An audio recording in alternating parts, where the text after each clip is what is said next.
Hello! My name is The Dog. I am one of the new writers for the channel, and today I will be reading you the first episode of our Superman series, The Last Son of Krypton.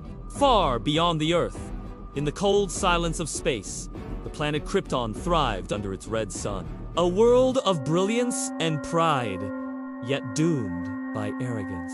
Among the chaos of its final days, as earthquakes tore the land and the core collapsed, scientist Jor-El and his wife Lara placed their infant son into a small, shining spacecraft. His name was Kal-El.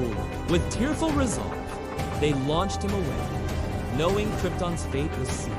The ship cut through the void like a final heartbeat of a dying world, carrying hope to a distant blue planet. Meanwhile, back on Krypton, General Zod, driven by his own twisted sense of justice, led a resistance against the collapsing world, believing they could somehow restore it.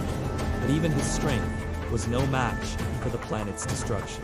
As Krypton's core imploded, sending massive shockwaves throughout the solar system, Zod watched helplessly as his home world was consumed by its own demise. Consumed by rage and vengeance, Zod vowed to hunt down the Kents, believing they were responsible for Krypton's fall.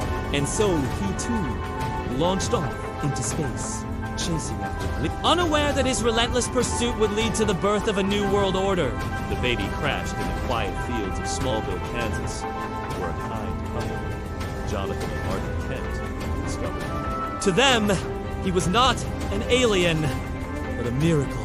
They named him Clark Kent and raised him with values of kindness, humility, and courage. Clark grew up as an extraordinary child, displaying an otherworldly intellect and an uncanny connection to the natural world. Despite their humble life on the farm, Clark was never truly at ease. His dreams were plagued by visions of a distant world and the feeling of falling, a premonition of Krypton's destruction and the lingering presence of his biological father. Torn between the peaceful life he had known and the whispers of his true heritage, Clark wrestled with his identity. As he reached his teenage years, his body began to change, becoming lean and muscular.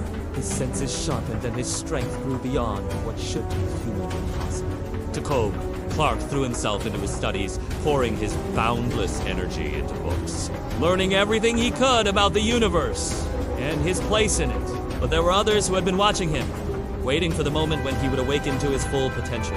One such individual was an alien named Lara, who had been sent to observe and guide Clark on his path to becoming Superman. Meanwhile, General Zod's relentless search for Kryptonian survivors continued, though he now focused his attention on Earth, suspecting that it was the last bastion of Kryptonian life. Unbeknownst to all, a battle for the fate of Earth had begun. Yet, as the world cheered, the shadows in his dreams stirred once more, whispering that destiny was far from finished. To be continued in episode 2, The Rise of Metropolis. Thank you for listening.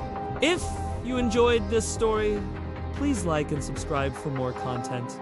Also, if you have any suggestions for future stories, feel free to leave them in the comments below. We would love to hear your thoughts. Thank you again for listening, and we will see you next time.